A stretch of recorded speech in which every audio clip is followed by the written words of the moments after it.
Give us a break. And don't try anything you're about to see us do at home. On this episode of Mythbusters, get set for some heavy metal thunder. There's so much potential for major disaster in this. We've got the incredible and the inedible. Don't knock it till you've tried it. As the Mythbusters turn heavy machinery into a medieval weapon. And how to keep your cool and your cash. Adam and Jamie go round in circles to settle a great automotive mystery. I get so much pleasure out of this discomfort. Who are the Mythbusters? Am I missing an eyebrow? Adam Savage. I reject your reality and substitute my own. And Jamie Heineman. Quack, damn you. I wouldn't say Jamie's an evil genius. Between them, more than 30 years special effects experience. When will the fun ever stop? They don't just tell the myths, they put them to the test.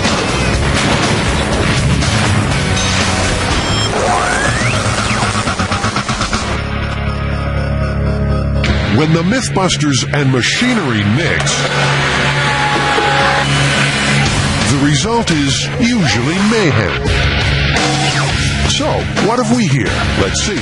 A big crane, some shipping containers, Cranes and forklifts and everything's all running at once. and Buster in a boom lift. I think Buster's about to be annihilated. Looks like we're in for some big-scale myth-busting. In fact, they don't come much bigger than this one. There's so much potential for major disaster in this. That's what's exciting. No matter what happens, something cool is it's gonna look cool.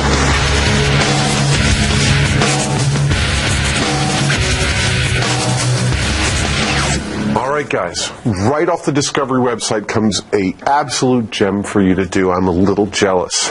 A poster who gave us the tale of a guy using a boom lift, like one of those extended arm cherry pickers, to try and lift the engine out of his car. He's using a chain or something, and that fails as he's doing it, and the boom lift catapults this poor guy up and over his house and into a tree. Yeah. Whoa. Think you're up to it? I think that sounds like a real fun one. Not for Buster, it won't be. He's going to be in the boom lift. A car engine will be suspended from the lift on a length of chain. At the right moment, a quick release mechanism will be triggered. The engine will drop, and Buster will be catapulted out of the boom lift. Simple, right? Well, you know, it seems pretty straightforward right now, but I think it's going to get pretty tricky, and it's going to use all your skills. First thing we need to do is find a boom lift, and, you know, they're not cheap, so we got to get right on that. Well, also remember, it's probably going to be the last thing you're ever going to do with this boom lift, so we don't want to go buy a brand new one. Maybe we can rent one. What do you think? Now, seriously, would you rent anything to the Mythbusters? Just so happens they found a second-hand boom lift, free to a good home. Jamie and the build team go kicking tires. We've got pretty good use out of it, but the problem is the engine failed for some reason. I think it needs a little work, but it's going to cost like $3,000, and it's not worth it to us to spend that much money on it. So I'd rather just give it away rather than sell it. Now, the myth doesn't specify the size of the boom lift. The arm on this one extends 40 feet. A 40-foot extension is quite a bit, and heck, it's free. I think this is great. This is like a, $50,000 machine or something, brand new, and it works. It's everything we need. Who knows, with a little tweaking, it might be just a perfectly functional machine. It's not like Jamie to just jump in like that. And sure enough, it's not long before that mustache starts twitching. The only question I would have would be, what are our other choices, and is there one with a longer boom on it? Because 40 feet It's quite a ways up there, but you know, if you had like an 80 or 90 footer, that would seem more likely to me to be able to, you know, get up to some serious speed out the end of that long of a lever that it would throw something 200 feet. When it comes to catapulting, size does matter. So it's thanks, but no thanks. On the other side of town, a bigger boom lift awaits. There's nothing these junkyard junkies love more than a good rummage. Look, he's coming. He's coming straight for us. This rusting relic has a 60-foot arm. This feels nice and secure. I definitely get on here and do some work. And can you believe it? It's also being given away. This thing's got a little gremlin in it. It'll run just fine, and then it stops. We call that Murphy. Yeah. He's common in our shop. I think I know what the gremlin is, but basically this boom has reached the end of its boom lift life, so I'm not going to fix it. Okay, but will the build team be able to get her going? Hydraulics all work fine on this thing. All the controls work fine. Everything works fine on this thing. It's got an electrical gremlin. And I do believe that it's either that solenoid or it's that one there. Okay. The business end still works without the engine. Carrie takes it for a test drive. Feel that? Extraordinarily bouncy. Yeah, you can imagine 60 feet out. Oh, boy. It's like you end up being on the end of a fishing rod. Yeah. Right. And that's what they're talking about. I could see someone having a lot of fun with this and getting into trouble. It'd be very dangerous very quick. My friend, that is music to the Mythbusters' ears. This bouncy boom lift is bringing out Carrie's sadistic side. Oh, guys!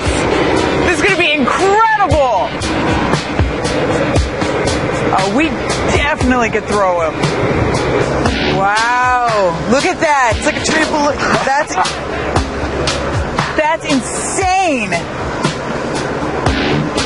Well, that's quite That's a lot of bounce there. So maybe you guys just need to, It's kind of fun. Guys, I think this one's it. You know, that arm really sticks out there quite a ways. It's a heck of a lever. Tires got off the ground. Yeah. You know, he says that it'll run. I guess it's a bit of a risk once we get it up there. We're kind of committed. It does come with manuals. That's probably going to be our biggest problem to get this thing running. Tori, don't worry about the boom lift. How about poor old Buster? Will he be working? Looks like he's been mauled by a great white. So Buster is really busted up now. Like, really badly. How did Buster end up in such a mess?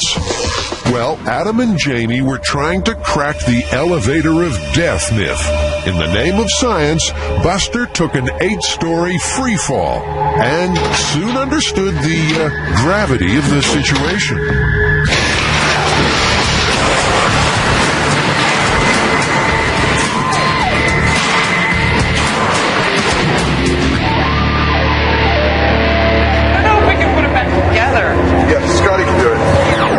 He's still smiling, though. He always has that little smile. Still to come, which will save you gas? AC on or windows down? Jamie's going to hate this a lot more than I am. Adam and Jamie go driving myth crazy. And after the break, will it be bye-bye Buster? The boom lift catapult is locked and loaded. Whoa!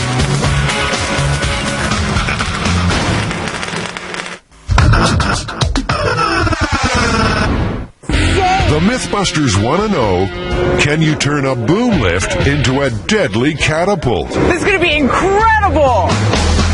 Buster's going to be in the boom lift when it goes off, but he's already gone to pieces. But we can rebuild him. Gentlemen, Scotty has the technology. So I think what I'm going to do is rebuild his shoulder and modify it. I'm going to make it out of steel. The steel is a lot stronger than aluminum for impact. Right, Buster? Scotty begins the delicate surgery.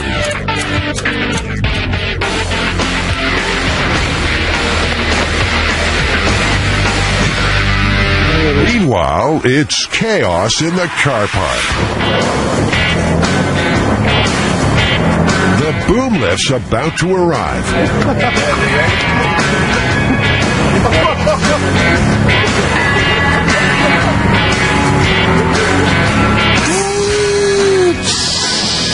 Like that. Isn't that great? You should just check it out. You can actually operate this thing almost entirely just off battery power, and so you don't need the engine to run. But doing it that way sucks up a lot of juice, and the battery will need constant recharging. It'll be better if the engine's running. But first things first, it's touch and go, but it looks like Buster's going to pull through. So is that it? Is he ready for action again? He is ready. You've done a good Raring job, to go. Scotty. Look at that, brand new hips. What is that, roll pins? Set screws. Set screws. Nicely done. And there's a grade 8 half-inch threaded stud in there. No rest for Scotty, though. It's straight from Buster to boom lift. Just a little electrical gremlin, the guy said.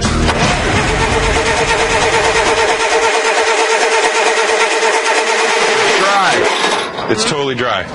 Got a hole in the gas line, so Scotty's going to go see if she can find some new hose, and we're going to try this again.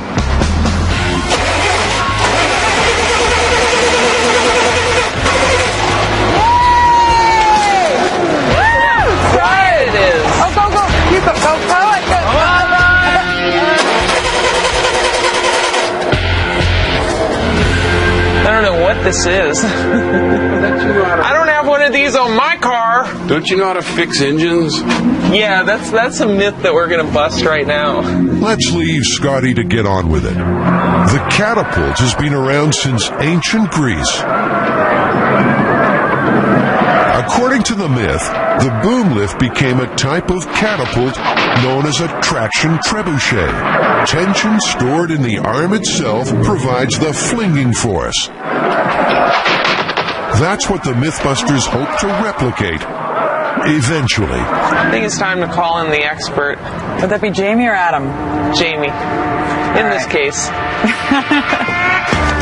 Tori and Carrie, meanwhile, are handling the crucial matter of signage. Godspeed the tosser, and all who are catapulted from it. Assuming we ever get it going. You'll have to clean it. It's just a little dirt in there. But the engine works fine. You're going to be in business. There's no question about it. Okay? So I'd pull the whole carb off and do a proper job. But this is one moody machine. No! And the curse of the cantankerous boom lift strikes. Watch out, sorry. Oh, we got an emergency. Carrie coughs an eyeful of gas. Go down. Tastes like the ocean. Here. How long do you do this before it's out? You're going to do it for at least 15 minutes. Carrie will be okay. Well, it's a little red. A little red. As for the tosser, it only works in fits and starts. Want to push that button? Still, that might be enough to test this myth. Okay, so our next step is to attach a chain between the engine and the basket with a quick release, and then we'll pull the quick release when we have it under tension and see how far Buster goes. Ride! Not surprisingly, Buster seems a little reluctant to get on the boom lift. Buster! Come on, stop clowning around. He's wet his pants.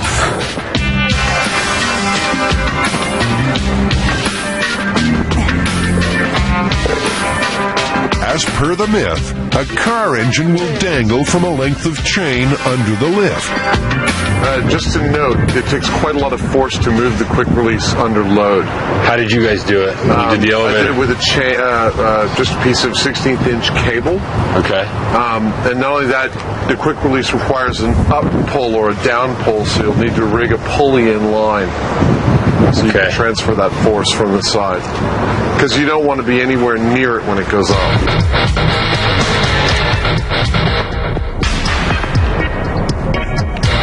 doing it the Jamie way, obviously. I know, I'm doing it the Adam way. Quick and dirty, but it gets done. It looks like these kind of accidents happen all the time. It's actually more of a question with this myth whether Buster's going to be shot over a house or if he's just going to tumble out of the basket onto the ground. For the first test, the tosser's arm won't be extended. Now, just got to work out who's going to operate the quick release. Odd man out. All right. Whoa. It's face off. Me and Scotty.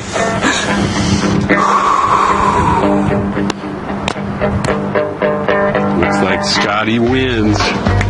Right, it's the moment of truth. Will Buster be a far-flung dummy, or is this myth far-fetched? 5, 4, 3, 2, 1. Whoa! That was cool.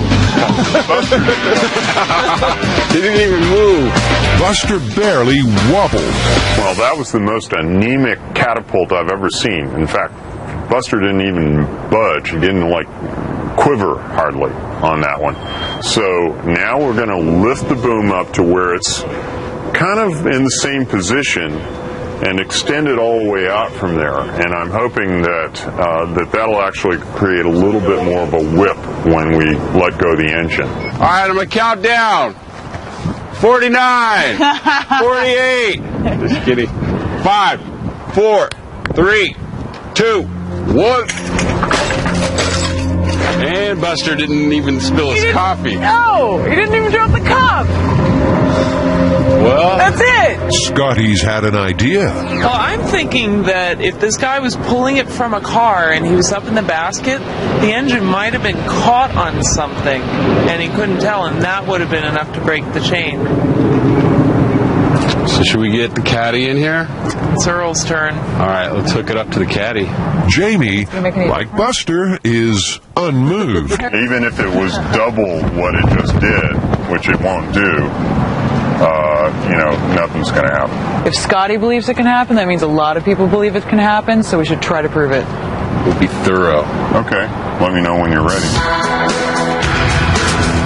The size of the boom lift might actually be working against them. The tosser's big enough to absorb the force of the engine's sudden release.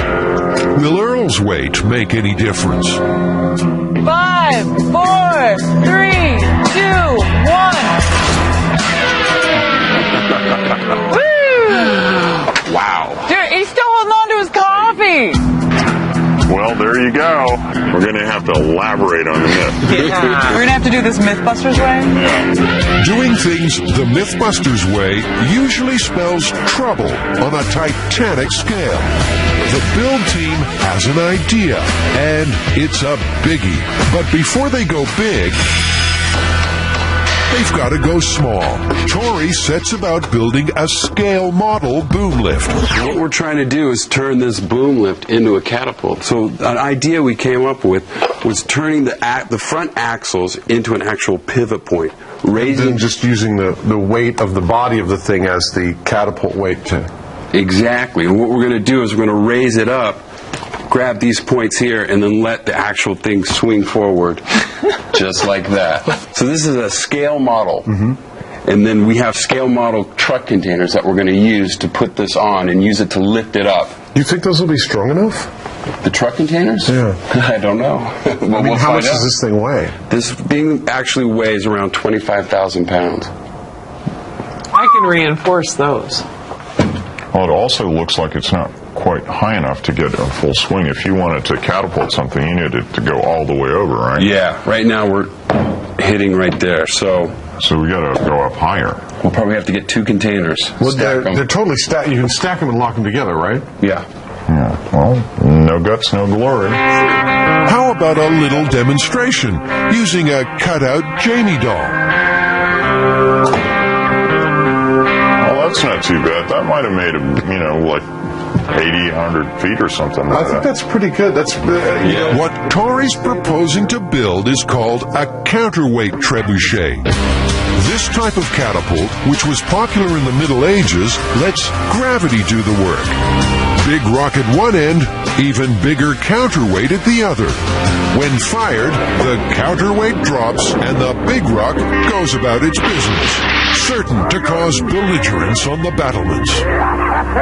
You black-hearted, fish-stealing dog. Never, you filthy poacher! And this would have to be the mother of all trebuchets, a colossal catapult in the heart of rural England. Built by a medieval enthusiast with a lot of time on his hands, this 30-ton monster has no problem flinging fiery fuel bombs.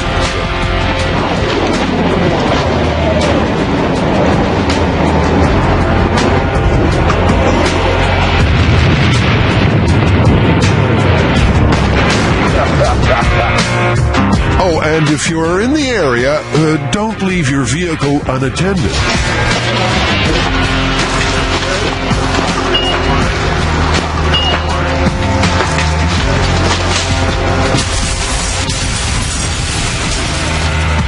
Well, not bad, eh? Not bad. Smashed it up pretty nice. It won't drive again anyway, I don't think. Not very well, no. Will the tosser be able to wreak similar havoc? Turning heavy machinery into a medieval weapon. It doesn't get any more Mythbusters than that. Still to come, it's all hands on deck as the boom lift becomes the world's biggest catapult. And next, which sucks up more fuel, raging air conditioning, or rolling down your windows?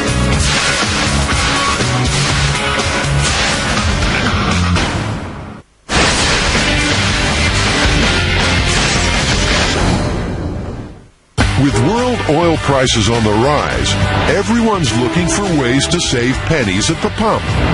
How can you get better fuel economy? Gentlemen, start your engines.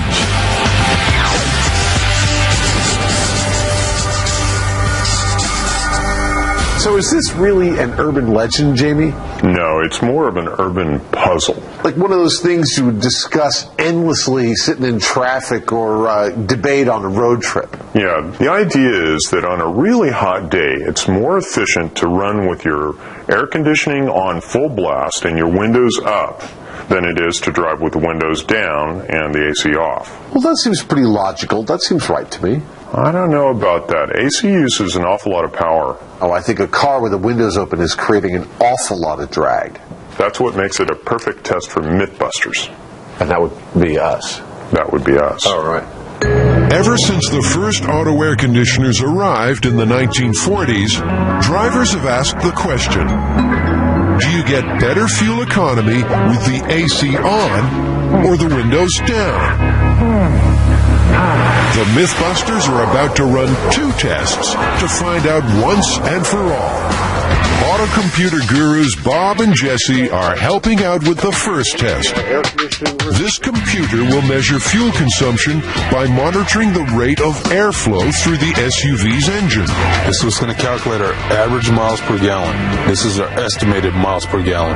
We've got a computer hooked up to the car. We're going to do 15 laps, 5 with the windows up, 5 with the windows down, and 5 with the windows up and the AC on full. And we're going to see if the computer shows us a significant difference in the mileage of the car under those conditions. Time to hit the road. All right, on my countdown, in 5, 4, 3, 2, 1, go! The first 5 laps will measure fuel consumption with the windows up and the AC off. Now, this won't be a leisurely Sunday drive. SUVs aren't built for racetracks. Their tires certainly aren't. Also, the track is banked, and Jamie will have to concentrate all the way. Jamie's going to hate this a lot more than I am. I mean, I'm not going to find it pleasant, but I get so much pleasure out of his discomfort. You know, Jamie, they regularly pull 160 miles per hour on this track. I'm not going to be laughing in a couple of minutes when I'm plowing one of these behemoths across the lanes. Jamie keeps the needle hovering at around 55 miles per hour. After 5 laps, with the windows up, the fuel consumption figures are in. Right now we're averaging 11.7 miles to a gallon. Now it's time to roll the windows down. Roll the windows down. Looks like we're averaging about 11.4 to 11.3 with all the windows down in the vehicle. Jamie, you're doing great. You are a tribute to American individualism. I wish I could see his face right now. It would be completely impassive. You wouldn't see a single change on it.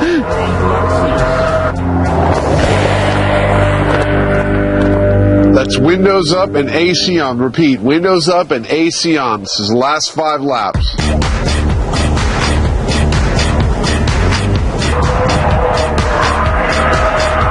We're averaging 11.7. So averaging 11.7. Jamie gets the checkered flag, but that SUV is no race car. I gotta say, it's pretty intense, and I'm gonna be ill. We are going to be dead after this is over, as far from exhaustion. Yeah. Because, I mean, I was starting to get a little more relaxed in it, trying just, you know, kind of laying back and kind of, you know, no big deal. But you have to focus. I mean, it was a real stretch for me even to open and close the windows doing that. All right, so what was the difference in actual miles per gallon? With the windows up and the AC on, it was right around 11.7 and 11.8. With the AC on and off, it didn't make a difference that much. All right. With the windows down, it was 11.3, and that's where it's making a difference at with the drag of the wind. Wow, okay, that seems pretty significant over a full tank of gas. Oh yeah, big time. So clearly it's more efficient to drive with the windows up and the air conditioning on than to drive with the windows down. Yeah, definitely. That's what the computer said. So that's that all figured out. Not quite. There's still a question mark. See, those figures are based on a computer model. That model assumes ideal conditions. Adam and Jamie like to test things out for themselves. That's why they're doing the Average Joe test. Okay, everybody from Jamie's car. Come on, get on the scale. 2 identical SUVs, 2 full tanks, and 2 identical payloads. Everybody in Adam's car, let's get weighed in. Come on. One SUV has the AC on, and the other has the window down. The logic is simple. The vehicle that uses the most gas will stop first. It'll be a 7-hour marathon, and the boys have to be prepared. I got a whole regimen. I got bananas, I got cookies, I got candies, I got lots of coffee, and I got lots of music. Say, bring on Jamie and the sludge. Don't knock it till you've tried it. Ugh. Think twice before accepting a dinner invitation to Jamie's house. This is lunch. Question is, has he already eaten it? This particular batch I call the 444. It has 4 fruits, 4 vegetables, and 4 grains. It actually tastes quite nice. It's sort of like gazpacho. Sure it does, Jamie. But how do you actually eat it? Slit the corner of it. This is sort of dripping because I had to thaw it, and you just kind of go like that, and it down it goes. Don't know how he's going to manage that while driving around a racetrack at 55 miles per hour. Let's suffer together, brother. Well, you know, and also remember, going at that speed on this track, if you have a blowout, it may not be a safe thing. Later. And away we go. Jamie's got the AC on. Adam has the windows down. Who will run out of gas first? I would not have called that at all. I'm really surprised. I'm shocked even. And up next, the danger levels reach critical as the boom lift catapult prepares to fire. Once this thing is up in the air, we're not getting near it.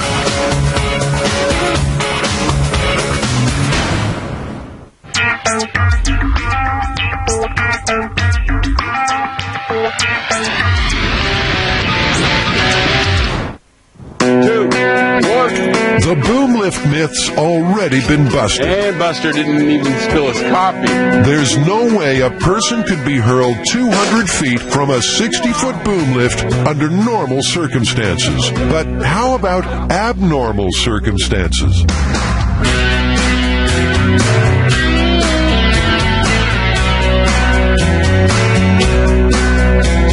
I'm getting my forklift lesson for the day.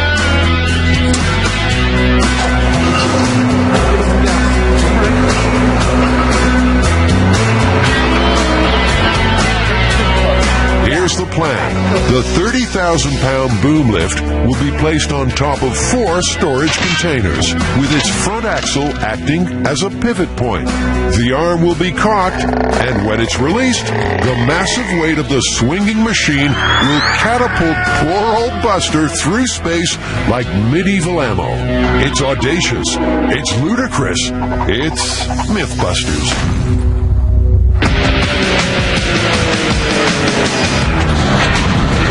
First, the containers have to be stacked.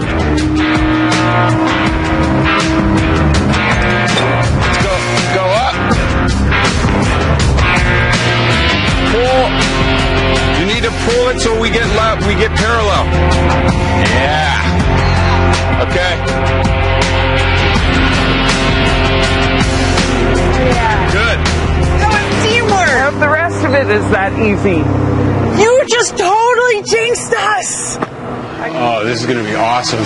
Can you imagine that 30,000-pound man lift just swinging through here? It's going to be ridiculous.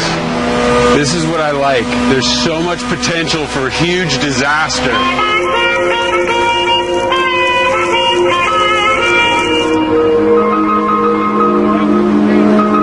I would clamp it from the top. The containers will have to be reinforced to take the weight of the boom lift. The engineering that we're doing here is just kind of gut and by seat of the pants. We know how much this lift over here, the tosser, weighs, and we know how much those things weigh. We're eyeballing the thickness of the steel and the way that they're built and everything, and my money says that it'll hold just fine. This whole thing is just really one of the more extravagant stunts that we've done, I think. Hey, Carrie, make sure we extend it all the way out. No problem. Yeah, and now let's see whether we can do the same thing here. The boom arm will be cocked by anchoring it to a weight. I gotta say, I don't think anybody's ever done this before. This has to be a world first. Either that or it's just stupid. Next, steel tubes have to be welded onto the front wheels. These have to support the whole boom lift as it swings down. So, it'd be nice if they didn't come off. Measuring that hub, it's exactly 11 inches. And measuring this is exactly 12 inches, and you've got exactly half-inch stuff there. There's like no margin of error. Well, that's why we have a round surface, round stock that we're shimming with. Good thing Scotty's on the case. She's a welding wonder.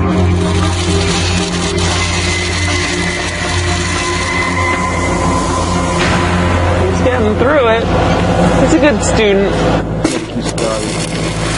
Thinking.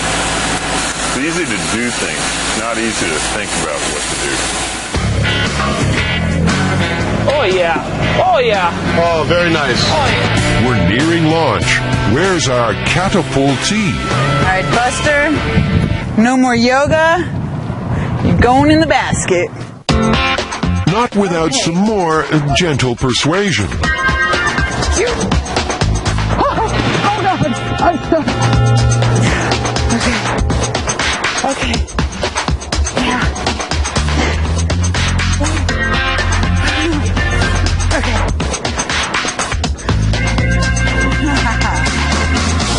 Right now we've got Buster in the basket. Scotty and Tori are up on the lift trying to secure some braces. It's getting really exciting. We're just about to lift up this giant boom lift. No matter what, it's going to be something amazing. Either it's going to take the whole thing down or it's going to throw Buster across this lot. The question is, how far? Well, I mean, obviously the tradition is we always have to see if we can catch Buster by estimating his distance perfectly. So, I don't know. I think about another maybe 15 feet that way. Got to be 100 times more, thrust than what the Myth would have in it. You still don't think he's going to go a couple hundred feet? No, I don't think he's going to go much farther than right about here. It's almost time to crank up the crane. Jamie delivers one last safety pep talk.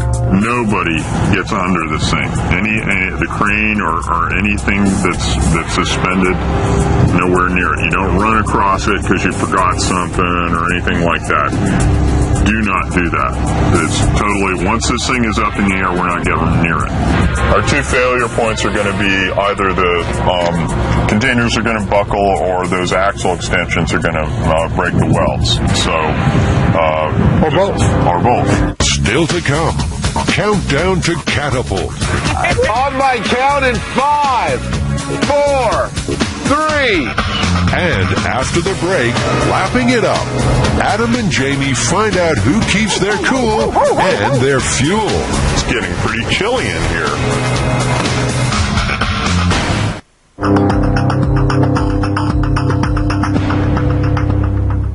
Adam and Jamie are preparing to embark on a road trip up to 7 hours round Altamont Raceway, all to find out which gives you better fuel economy, turning on the AC or rolling down the windows. It'll be enough to give them white line fever, and it could get dangerous. This test will not be fun.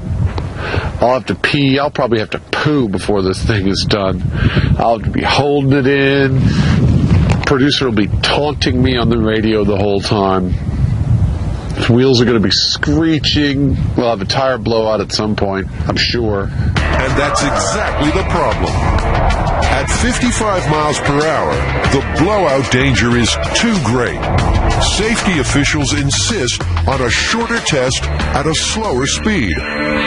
Plan B, using this pump, the guys will empty the SUV's tanks and then put exactly 5 gallons of gas into each one. Seems like a good idea, but it's a lot easier to put gas into a car than to take it out. Well, the plan seemed really simple, but in classic Mythbusters style, bringing a couple of cars to a racetrack, running them till their fuel is gone.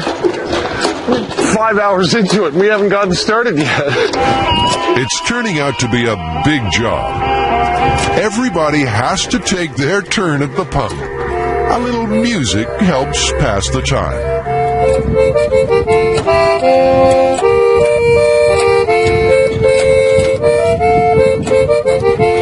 Finally, the gray SUV's empty. So it all starts again with the white one. At last, both tanks are dry. Well, we're finally ready to do this bloody test. These cars are out of gas. We're putting in exactly 5 gallons in each car. And we're going to drive them until they run out. Looks like we're ready to roll. Well, almost ready. Okay. There you go. There we go. Ready to go. It's going to be cold in here. Gentlemen, start your engine. Roger that. Starting now. Roger, starting. Now running. And away we go. Remember, these are identical vehicles carrying identical amounts of fuel and identical payloads.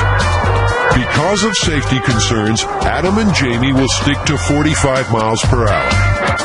Jamie's gray SUV has the AC on full and the windows up. Adam's vehicle has the AC off and the windows down. 5 gallons of gas in each. Which will stop first? We are cruising at 45 miles per hour. Round and round they go. Where they stop, nobody knows. It's getting pretty chilly in here. Glad I brought my coat. I pity the poor cameraman who doesn't have one on. It's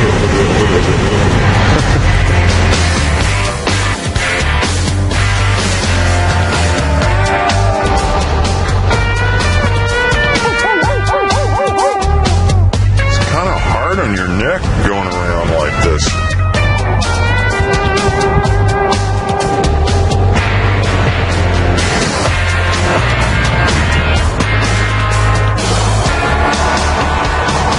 Remember, kids, this test is being done by professional drivers on a closed track. Your results may differ. The computer test showed that blasting the AC was more fuel efficient than driving with the windows down. But what's this? Jamie's AC-cooled SUV is slowing down. Yeah, I'm coasting now. Jamie's car just crapped out, and mine's still going strong at 45 miles per hour. Looks like it's more fuel efficient to drive with your windows down than with your AC on. I don't get it. So, Adam, what do you think? Are you going to keep running for another half hour or what? I don't know. When I come in, I think we're just going to have to bust this myth and say that the fuel efficiency's better with your windows down than with your AC on. Yeah, that's sort of what the test says, isn't it? Over. I would not have called that at all. I'm really surprised. I'm shocked, even. 30 laps later, Adam's naturally ventilated vehicle finally runs out of gas. Oh, man. I feel like I'm leaving like this. That totally confounded my expectations. There's no other way of interpreting it. We've gone over all of the facts of what went on here. I ran out first by running the AC. Yeah, 15 miles ago. That's 30 laps that I did that you didn't do. I mean, I'm just like...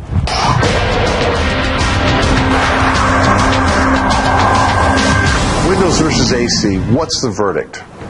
Well, the computer showed that it was actually better to run with the AC on. Not by much, but it was better.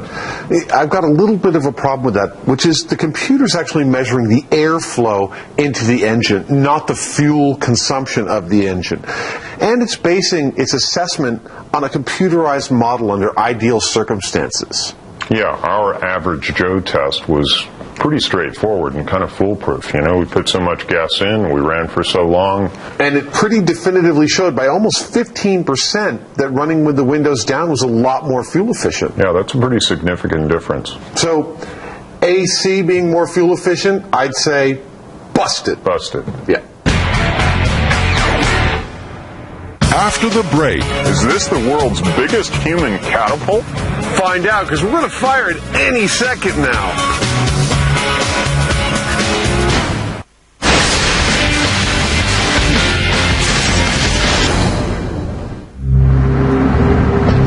the boom lift catapult's approaching critical mass. 5, 4, 3, 2, 1. This myth has already been busted. There's no way anyone could be thrown 200 feet from a 60-foot boom lift. Unless, of course, the boom lift happens to be balanced on some shipping containers and rigged to go off like a medieval catapult.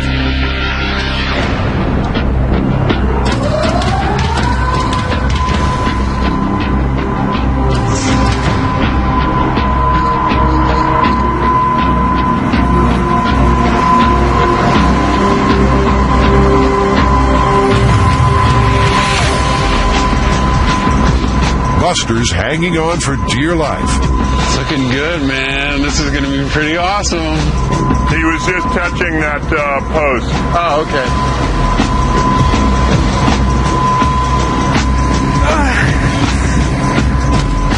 Slow down!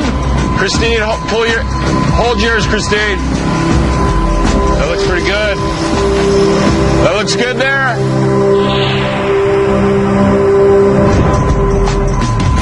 The containers seem to be bearing the weight of the boom lift. We're not seeing any signs of stress on the containers or on the welds. So far so good. Yeah, I'm starting up, okay? Yep. Buster's a goner now. Now the arm has to be lowered and cocked. Stay back over this way. Adam takes the strain in the forklift. Buster begins his slow descent. Everything looks just fine. Roger that. As he lowers into position, the body of the truck rises, putting strain on Scotty's axle extensions. If it's all going to come crashing down, now's the time. Okay. Buster's in position. The boom lift catapult is locked and loaded. Any last thoughts? I think the whole damn thing's just going to fall down. I think there's about a 10% chance of the whole thing falling down, about a 40% chance of Buster actually flying any distance, and the other 50% is Buster going, boom, right in front of the thing. Okay, let's see. Gently. All right, everybody just grab yourself a piece of the cable. Looks like a tug-of-war team on the quick-release cable. For anybody that's not ready. This is it. Time to answer the question, catapult or catastrophic? On my count in 5, 4, 3, 2, 1.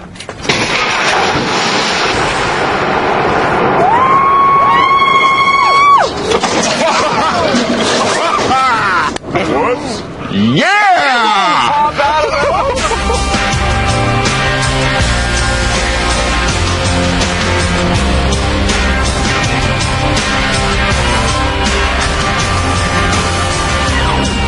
I don't think we're going to be returning this lift. Oh my God! Destruction. In the container canyon, there's carnage. The tosser's taken its last load. Look at the wheels popped off. The wheels broke right off. So, hey, Adam, would you say it's safe to say that there won't be a second shot? Buster isn't feeling 100% either. He really suffered at the end of the long arm of the law of gravity. He lost both legs, his one leg separated, and his hand ended up, 20 feet away. Guys, congratulations. That's the most destruction Buster's taken in a single drop on any man.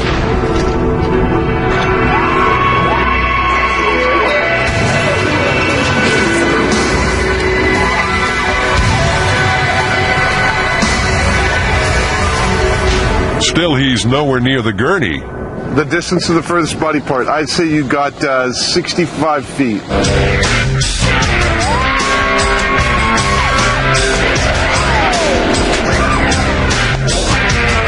What do you think, guys? Is the myth busted? Oh, myth totally failed. Completely busted. Totally, completely busted. And Buster, busted. And boom lift, busted. Everything's busted. Ground, busted. So are you guys going to stick around for the cleanup? No, we're going to go have some lunch. Great! Bye, thanks for helping with the fun part. Mythbusters. Breaking big things for science every day. Oh. All right, still rolling. Well, I know if you're watching the show, a bunch of you think that we're screwing it up. Yeah, so give us some feedback online in a live chat immediately after the show on Discovery.com. Join Adam and Jamie tonight after the show for a live chat at Discovery.com. Next Wednesday, Adam and Jamie really blow their stack. Big boom, big boom, big boom. Plus an exclusive look at the new film, National Treasure. Still a declaration. A 2-hour Mythbusters National Treasure special. Next Wednesday at 8, only on the Discovery Channel.